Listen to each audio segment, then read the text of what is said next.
Hello students, welcome to our Gyanjyoti coaching centre. আমি প্রীতিপাল, জ্ঞানজ্যোতি coaching সেন্টারে তোমাদের সকলকে জানাই স্বাগত।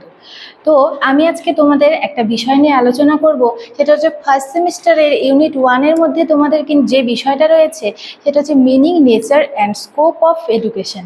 আজকে আমি তোমাদের দুটো বিষয় নিয়ে আলোচনা করব, সেটা হচ্ছে মিনিং অ্যান্ড নেচার। মিনিং অর্থাৎ হচ্ছে অর্থ বা সংজ্ঞা, নেচারের অর্থ হচ্ছে প্রকৃতি। ঠিক আছে, তো আলোচনা শুরু করার পূর্বে আমি তোমাদের একটা ছোট্ট ইনফরমেশন দিতে চাই। তোমরা যদি আমাদের জ্ঞানজ্যোতি কোচিং সেন্টারে অনলাইনে যুক্ত হতে চাও, তাহলে বাদিকে দেওয়া দুটো নাম্বারের মধ্যে যে কোনো একটা নাম্বারের সঙ্গে যোগাযোগ করতে পারো, কারণ এটা আমাদের জ্ঞানজ্যোতি কোচিং সেন্টারে হেল্পলাইন নাম্বার। তো আর দেরি না করে আলোচনা শুরু করছি। মিনিং অর্থাৎ সংজ্ঞা বা অর্থ। শিক্ষার সংজ্ঞা কি? শিক্ষা বলতে দেখো, প্রত্যেকটা মানুষের মধ্যে কিন্তু কিছু না কিছু গুণাবলী থাকে।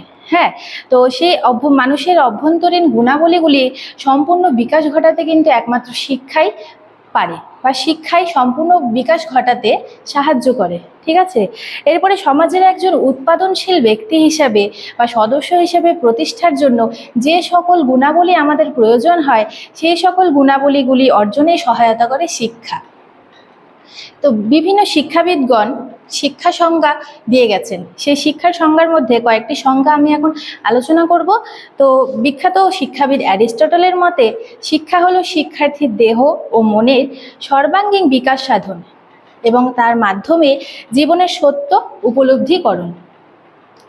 এরপরে ম্যাকেনজির মতে আমাদের ক্ষমতাকে বিকশিত এবং অনুশীলন করার উদ্দেশ্যে সচেতনভাবে পরিচালনা এবং কোনো প্রচেষ্টাই সংকীর্ণ অর্থে শিক্ষা। তো বিশ্বকবি রবীন্দ্রনাথ ঠাকুরও কিন্তু শিক্ষা সম্বন্ধে একটা সংজ্ঞা দিয়ে গেছেন। তো শ্রী কবিগুরু রবীন্দ্রনাথ ঠাকুর যে সংজ্ঞা দিয়ে গেছেন, সেই সংজ্ঞাটি হলো, শিক্ষা বলতে বোঝায় কেবলমাত্র তথ্য পরিবেশন করে না, যা বিশ্ব সত্তার সাথে সামঞ্জস্য রেখে আমাদের জীবনকে গড়ে তোলে। অর্থাৎ আমাদের জীবনে কিন্তু শিক্ষা খুব বড় একটা গুরুত্বপূর্ণ ভূমিকা পালন করে। জন ডিঙ্কারের মতে সংকীর্ণ অর্থে ইচ্ছেমূলক সকল শিক্ষাকেই কিন্তু শিক্ষা বলা হয়।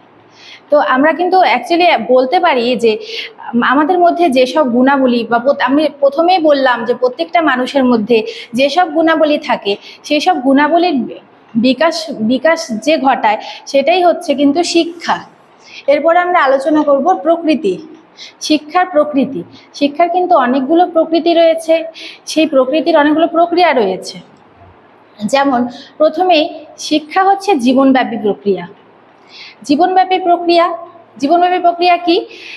দেখো, শিক্ষা কিন্তু আমরা জন্ম থেকে শুরু করে অর্থাৎ আমরা বলতে পারি জন্মের পরের থেকে এবং মৃত্যুর আগে পর্যন্ত কিন্তু আমরা যা কিছু শিখছি, যা কিছু করছি, সব কিছু কিন্তু শিক্ষার অন্তর্গত।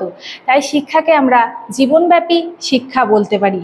এরপরে গতিশীল শিক্ষার প্রকৃতির মধ্যে আরেকটি গুরুত্বপূর্ণ পয়েন্ট হচ্ছে গতিশীল। আমাদের সমাজ কিন্তু পরিবর্তনশীল এবং গতিশীল, আমরা সবাই জানি। এর পাশাপাশি কিন্তু আমাদের শিক্ষা প্রক্রিয়াও কিন্তু গতিশীল। যেমন আধুনিক কাল। তো প্রাচীনকালে শিক্ষা ব্যবস্থা কিন্তু শিক্ষার ছিল, কিন্তু এখন বর্তমানে সেটা পরিবর্তন হয়ে শিশুকেন্দ্রিক শিক্ষা হয়ে গেছে। সেজন্য আমরা শিক্ষাকে পরিবর্তনশীল বা গতিশীল বলতে পারি। ব্যক্তির বিকাশ। শিক্ষা কিন্তু ব্যক্তির সর্বাঙ্গীন বিকাশে সাহায্য করে। ঠিক আছে, তো সর্বাঙ্গীন বিকাশ বলতে আমি তোমাদের বোঝাতে যাচ্ছি যে মানসিক, প্রাক্ষবিক ইত্যাদি বিষয়গুলিকে। এবং লক্ষ্য নির্ভর। প্রত্যেকটা শিক্ষারই কিন্তু কিছু না কিছু লক্ষ্য থাকে। সেই লক্ষ্যগুলি চরিতার্থ করার জন্য শিক্ষার বিভিন্ন পথ থাকে। সেই পথ অনুসরণ করে শিক্ষা ব্যবস্থা করলে শিক্ষার লক্ষ্য অনুযায়ী সে নিজের জায়গায় পৌঁছাতে পারে। শিক্ষায় বৈজ্ঞানিক প্রযুক্তি। বর্তমানে কিন্তু শিক্ষায় কিন্তু বিভিন্ন বৈজ্ঞানিক প্রযুক্তি রয়েছে, যেমন মোবাইল ফোন, কম্পিউটার ইত্যাদি কিন্তু বৈজ্ঞানিক প্রযুক্তি। এগুলির সাহায্যে কিন্তু আমরা অনেক রকম শিক্ষা বিষয়বস্তু নিয়ে আলোচনা করতে পারছি।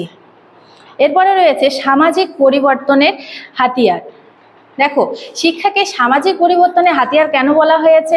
কারণ দেখো, শিক্ষা কিন্তু আমাদের জীবন গড়ে তুলতে খুব বড় একটা ভূমিকা পালন করে এবং সমাজের কিন্তু উন্নতি সাধনের জন্য এই শিক্ষা ব্যবস্থা গ্রহণ করা হয়েছে। সেই কারণে কিন্তু সামাজিক পরিবর্তনের হাতিয়ার বলা হয়েছে শিক্ষাকে। ঠিক আছে, এরপরে সামাজিক প্রক্রিয়া। সত্যি কথা বলতে শিক্ষা কিন্তু একটা সামাজিক প্রক্রিয়া। তো এই সামাজিক প্রক্রিয়া কেন বলা হয়েছে? একটা মানুষ যখন সমাজে বসবাস করে, সমাজ ছাড়া কিন্তু তার কোনো অস্তিত্ব থাকে না। যেন সমাজ কিন্তু আমাদের জীবনে খুবই গুরুত্বপূর্ণ ভূমিকা পালন করে। তো শিক্ষার অন্যতম একটা উদ্দেশ্য হচ্ছে সমাজকে উন্নত করা। আমরা যদি সমাজকে উন্নত করি তাহলে শিক্ষা ব্যবস্থা আরও পরিবর্তন হবে, আরও উন্নতশীল হবে। সেজন্য সমাজের প্রত্যেকটা মানুষকে শিক্ষিত হওয়া খুবই প্রয়োজন। তো সেজন্যই শিক্ষাকে সামাজিক প্রক্রিয়া বলা হয়েছে। তো আজকে আমি তোমাদের সঙ্গে আলোচনা করলাম মিনিং অ্যান্ড নেচার, অর্থ এবং প্রকৃতি। এর পরের দিন কিন্তু আমি তোমাদের সাথে স্কোপ অফ এডুকেশন সম্বন্ধে আলোচনা করব। তো আজকের ভিডিও এটুকুই, দেখা হচ্ছে পরের নতুন একটা ভিডিওতে। তো আজকের মতো ধন্যবাদ।